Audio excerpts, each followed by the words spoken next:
Hello everyone, welcome back. I am doctor Lalit Kumar, occupational therapist. आज मैं आप लोगों से बहुत इंपॉर्टेंट बातें शेयर करूंगा। आज मैं आप लोगों को ऑक्यूपेशनल थेरेपी के बारे में बताऊंगा। बट सबसे पहले छोटी सी चीज़ कहना चाहूँगा, ये मेरा मैसेज सिर्फ और सिर्फ जनरल पब्लिक को नहीं, सब ऑक्यूपेशनल थेरेपिस्ट को भी है, सभी प्रोफेशनल्स को भी है। क्या आपके एरिया में सबको पता है ऑक्यूपेशनल थेरेपी क्या है? क्या आप लोग खुद उत्सुकता सबको बताते हैं, या फिर खुद को आप लोग भी जैसा अब तक मैं करता था वैसे ही I am health care professional, या फिर आई एम डॉक्टर, या फिर just occupational therapist and move away, कि किसी को कोई एक्सप्लेन करने की कोशिश नहीं समझी। एक्चुअली जब से मैंने वीडियोस इस चैनल पर डालनी शुरू की है, तब से मुझे ना काफ़ी क्वेरीज आई। लाइक उसमें से 50% ये थे कि what is occupational therapy. So I thought कि मैं ये चीज़ सबके साथ शेयर करूँ, what is occupational therapy. But please मेरा छोटा सा रिक्वेस्ट सभी प्रोफेशनल से है कि आप लोग भी इस वीडियो को ज़्यादा से ज़्यादा शेयर कीजिए। हमें ना छोटा सा काम करना है, हमें इस लॉकडाउन का फ़ायदा उठाना है। जी हाँ, हमें इस लॉकडाउन का फ़ायदा उठाना है। ऑक्यूपेशनल थेरेपी क्या है, हमें जन जन को बताना है। लॉकडाउन का हमें भी फ़ायदा उठाना है। तो अभी मैं स्टार्ट करता हूँ ऑक्यूपेशनल थेरेपी। ऑक्यूपेशनल थेरेपी क्या है? ऑक्यूपेशनल थेरेपी एक हेल्थ केयर प्रोफेशन है that deals in the conditions like neurological conditions, mental health issues, orthopaedic conditions of adults and childrens. Other than that, developmental and intellectual disorders of children, to promote their health and include them in their occupations, to help them to meet their occupations and daily living skills via method of activities, exercises and task training programs. देखिए, थोड़ा सा मैं आपको अभी lemon समझाता हूँ। Occupational therapy किस तरह का हेल्थ केयर प्रोफेशन है, जो 5 मेजर कंडीशंस अभी मैं लेके चल रहा हूँ यहाँ पर। न्यूरोलॉजिकल कंडीशंस, जैसे कि किसी को स्ट्रोक हो जाता है, लेमन थोड़ा पैरालिसिस हो जाता है, किसी को ऑर्थोपेडिक इश्यूज होते हैं, जैसे कि जनरली नी पेन हो रहा है, या फिर कहीं कोई मसल पेन हो रहा है, जैसे भी लॉकडाउन में हमारे इरेगुलर पोस्चर से या फिर सही से काम ना होने से हमारी बॉडी स्ट्रेन पेन्स हो रही हैं, कुछ इस तरह के मसल्स पेन। उसके अलावा कुछ मेंटल हेल्थ इश्यूज, जैसे कि स्ट्रेस, डिप्रेशन या फिर स्किज़ोफ्रेनिया, इस तरह के कुछ साइकेट्रिक हेल्थ इश्यूज़। इसके अलावा बच्चों के कुछ इश्यूज़, जैसे कि आप लोग जनरली देखते हो कि बच्चे ने वॉक करना शुरू नहीं किया, बच्चे ने टाइम पर चलना शुरू नहीं किया है, बच्चा टाइम पर नेक होल्ड नहीं किया, गर्दन नहीं संभाल लिया, टाइम पर बैठा नहीं है, कुछ इस तरह के डेवलपमेंटल डिसऑर्डर। इसके अलावा ऑटिज़म, कुछ सेंसरी डिसफंक्शन, जिस पर मैंने काफ़ी वीडियो शेयर किए हैं, आप मेरे प्रीवियस वीडियोस में देख सकते हैं। ऑटिज़म पर मैंने काफ़ी कुछ शेयर किया है। कुछ ऑटिज़म जैसी कंडीशंस और कुछ इंटेलेक्चुअल डिसेबिलिटीज़, जैसे कि लर्निंग डिसेबिलिटी। आप सब ने तारे ज़मीन पर मूवी देखी होगी आई थिंक, वहाँ पर बच्चे को डिसलेक्सिया के सिम्टम्स थे।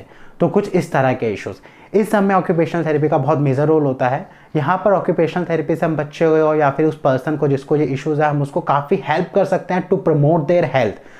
वो अपना अच्छा हेल्दी अपनी लाइफ जिए, अपनी लाइफ इंडिपेंडेंटली जिए। हम उसको इस तरीके से अपनी एक्टिविटीज़, एक्सरसाइजेज और कुछ टास्क ट्रेनिंग प्रोग्राम के मेथड से ऑक्यूपेशनल थेरेपिस्ट उस पर्सन को उसके ऑक्यूपेशन में हेल्प करने में प्रॉपरली हेल्प करता है, उसको उसके ऑक्यूपेशन में एंगेज होने में प्रॉपरली हेल्प करता है।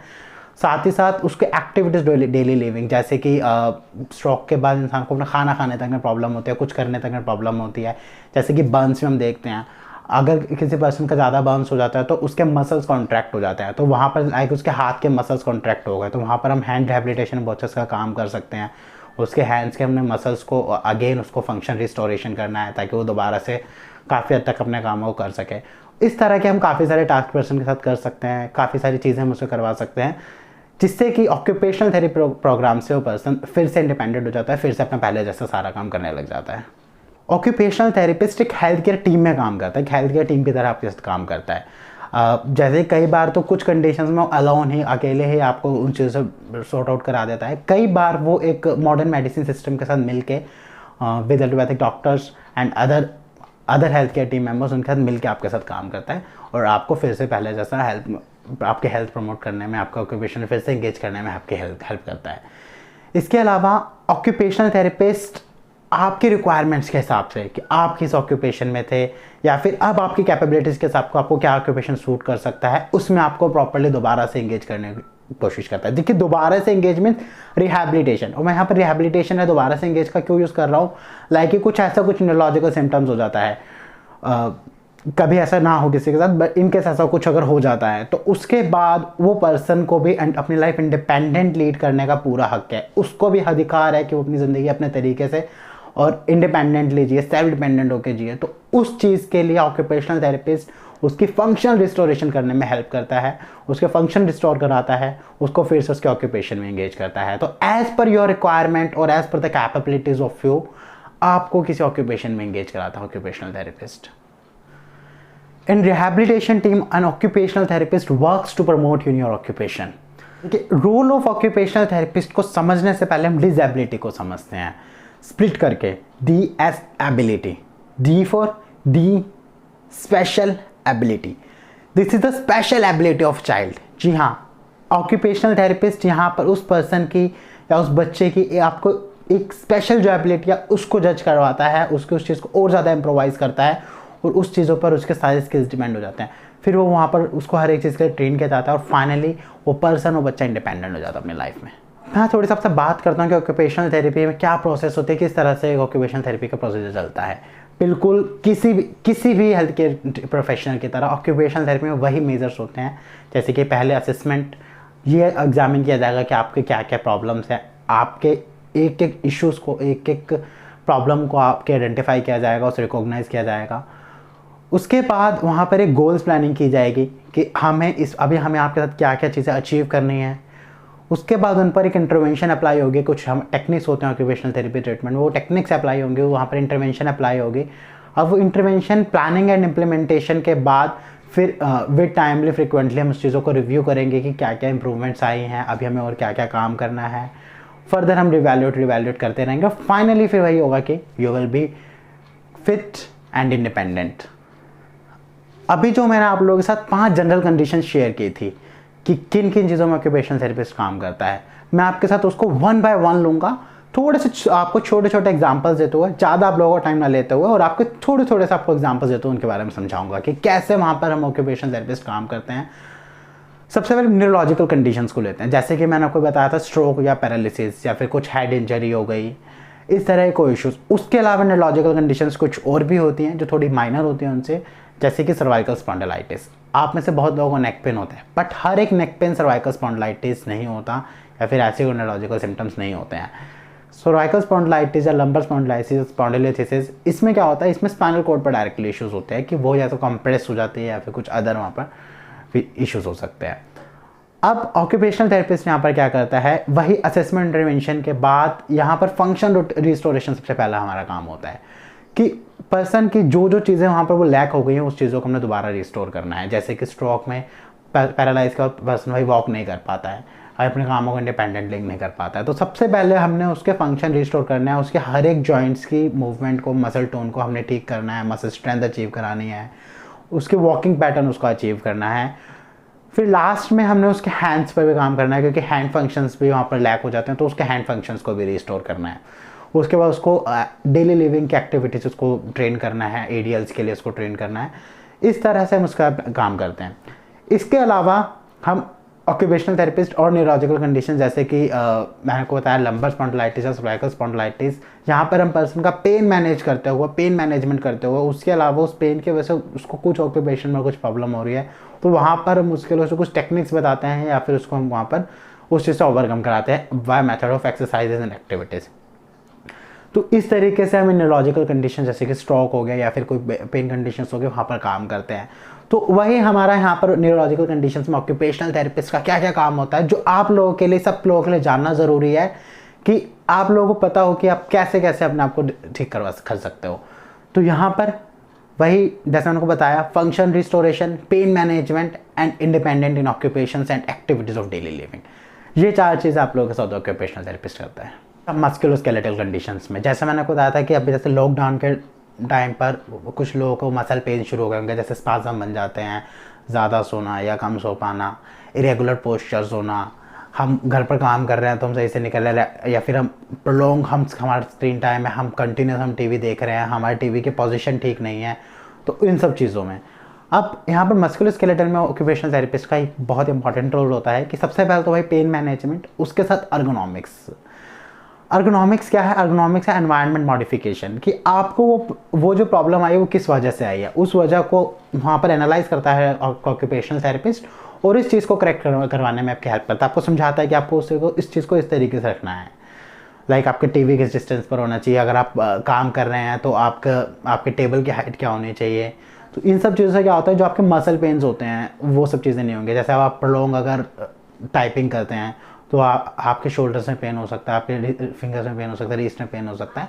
तो इन सब चीज़ों को वहाँ पर ऑर्गोनॉमिकली थोड़ा सा हम डिज़ाइन करते हैं आपकी चीज़ों को, जिससे कि वो इश्यूज़ नहीं होते आपके साथ। Now role of occupational therapy in mental health setups. Mental health issues जैसे कि मैंने आपके साथ डिस्कस किया था, स्किज़ोफ्रेनिया, डिप्रेशन, इस तरह के कुछ इश्यूज़। अब यहाँ पर ऑक्यूपेशनल थेरेपिस्ट का क्या काम होता है। आप लोगों को इस टर्म से काफ़ी कुछ पता होगा मेंटल हेल्थ के बारे में। तो अभी मैं थोड़ा सा बताता हूँ कि जिस किसी पर्सन को ये प्रॉब्लम होती है उसका सबसे ज़्यादा इशू क्या होता है। वो सबसे ज़्यादा सोशल स्किल्स उसके लैक हो जाते हैं, वो अपने आप को इंगेज नहीं कर पाता सोसाइटी में, लोगों के साथ। तो यहाँ पर ऑक्यूपेशनल थेरेपिस्ट क्या करता है, उसकी उन प्रॉब्लम्स को जज करता है, आइडेंटिफाई करता है, वहाँ पर एक गोल प्लानिंग करता है, उनको सबसे ज़्यादा ग्रुप सेशन से, ग्रुप थेरेपिस्ट से, ग्रुप प्लेस से, इन सब चीज़ों से उसको ओवरकम करवाने की कोशिश करता है। उसके अलावा कॉग्निटिव स्किल ट्रेनिंग, उसको उसके कॉग्निटिव स्किल्स पर काम करवाता है, उसके थिंकिंग स्किल्स पर काम करवाता है, उसकी थिंकिंग एलिजिबिलिटीज़ पर, थिंकिंग एबिलिटीज़ पर उसके काम करवाता है। उसके अलावा उसको एडीएस में एंगेज करता है, उसकी एक्टिविटीज़ ऑफ डेली लिविंग, ताकि उसको उसके रेगुलर रूटीन के लिए, उसकी रेगुलर लाइफ के लिए उसको इंडिपेंडेंट किया जा सके। अगर पॉसिबल होता है तो उसको कुछ वोकेशनली ट्रेन भी किया जाता है, सोशल स्किल ट्रेनिंग भी की जाती है। And finally independent and regulative lifestyles after discharging from the hospital. Now, role of occupational therapy in developmental and intellectual disorders of children. आप लोगों से मैं अभी एग्जांपल दिया भी था इस चीज़ों के बारे में। तो सबसे पहले यहाँ पर रोल होता है कि उसका assessment including his milestone history. Milestones मतलब कि बच्चे ने कब हेड कंट्रोल लिया, जो कि जनरली 3 मंथ्स में आता है, कब बच्चे ने बैठना शुरू किया, कब खड़ा होना, कब चलना, कब रनिंग, और इस तरीके से सोशल डेवलपमेंट, बिहेवियर डेवलपमेंट्स। तो ये हर तरह के माइलस्टोन्स होते हैं। उस हर तरह के माइलस्टोन्स का उसका हिस्ट्री ली जाती है, ये क्या चीज़ें किस टाइम पर आ गई, उसको असेस किया जाता है। एक चाइल्ड के असेसमेंट में काफ़ी सारी चीज़ें होती हैं। उस असेसमेंट के बाद वहाँ पर उसके गोल्स को लिया जाता है, प्रॉब्लम्स आइडेंटिफाई की जाती है, फिर गोल्स डिसाइड किए जाते हैं। तो उसके बाद उसका इंटरवेंशन इम्प्लीमेंट किया जाता है वहाँ पर। तो जब उसकी प्लानिंग्स होती हैं तो उसके बाद उसके माइलस्टोन्स अचीव किए जाते हैं। माइलस्टोन्स के बाद उसको एडीएस के लिए ट्रेन किया जाता है, उसके एक्टिविटीज़ ऑफ डेली लिविंग के लिए, जो कि 3 साल के बच्चे को क्या क्या करना चाहिए खुद से, 4 साल के बच्चे को क्या क्या करना चाहिए, उसको छोटे छोटे टास्क अगर वो खुद से नहीं सीख पा रहा है। जनरली कई बच्चे खुद से सीख जाते हैं, कई बार नहीं सीख पाते हैं, तो वहाँ पर उन्हें हम ट्रेन करते हैं, उसको एरियल ट्रेनिंग देते हैं। इसके अलावा उसको कॉग्निटिव स्किल ट्रेनिंग दी जाती है, उसकी थिंकिंग एबिलिटीज़। अगर वो हमें कहीं से लगता है कि रिक्वायरमेंट है कि वहाँ पर उसके कुछ स्किल्स नहीं डेवलप हुए अच्छे से या कुछ हो रहा है, तो वहाँ पर उसको डेवलप कराने में उसकी हेल्प की जाती है। वहाँ पर हमारे जो टास्क ट्रेनिंग प्रोग्राम्स होते हैं, जो हमारे एक्टिविटीज़ होती है उस तरह के प्लान, उससे हम उसकी वो चीज़ें रिकवर करते हैं। बच्चे को सोशल स्किल ट्रेनिंग दी जाती है कि कैसे उसे सोसाइटी में एंगेज होना है, कैसे उसे लोगों को इंटरेक्ट करना है, कैसे उसे बातें करनी हैं। इसके अलावा स्कूल रेडीनेस प्रोग्राम, कि बच्चे को रेडी किया जाता है कि स्कूल के लिए कि उसकी क्या क्या चीज़ें आ जानी चाहिए, जैसे कि उसके पेंसिल होल्डिंग, उसके राइटिंग, उसके स्ट्रोक्स, जो कि कई बार कुछ इश्यूज़ की वजह से बच्चा नहीं भी सीख पाता है। ये सिर्फ और सिर्फ राइटिंग प्रोग्राम ही नहीं है कि बच्चों को वहाँ पढ़ने से आएगा, यहाँ पर कुछ इश्यूज़ भी होते हैं बच्चे के डेवलपमेंट से रिलेटेड, जिस वजह से उसे नहीं आता, तो उसके उन चीज़ों को ठीक किया जाता है। वहाँ पर चीज़ों को असेस किया जाता है कि वहाँ को प्रॉब्लम्स है तो उसको रिकवर किया जाता है। तो स्कूल रेडीनेस प्रोग्राम्स होते हैं। उसके बाद vocational training and finally an independent child, an independent boy now. अब इन सब चीज़ों को चलते हुए कि आपने देखा कि ऑक्यूपेशनल थेरेपिस्ट के इस तरह के रोल होते हैं, इन चीज़ों में, इन इश्यूज़ में आपके इस तरह से हेल्प करता है। आई होप आपको ये चीज़ अच्छी लगी होगी, ये चीज़ आपको समझ आई होगी। तो प्लीज़ इस वीडियो को सभी के साथ शेयर कीजिए, सभी लोगों को बताइए। हमें ज़्यादा से ज़्यादा लोगों को ऑक्यूपेशनल थेरेपी के बारे में बताना है। And again it's my humble request to every professional, please share this video to all, to everyone, to in your each and every WhatsApp groups, Telegram, Facebook, Instagram, हर जगह इसको शेयर करो, उसको फैलाना है हमें। मैं फिर से आपको ये चीज़ याद दिला रहा हूँ, ऑक्यूपेशनल थेरेपी क्या है हमें जन जन को बताना है। इस लॉकडाउन का हमें भी फ़ायदा उठाना है। Thank you everyone for watching.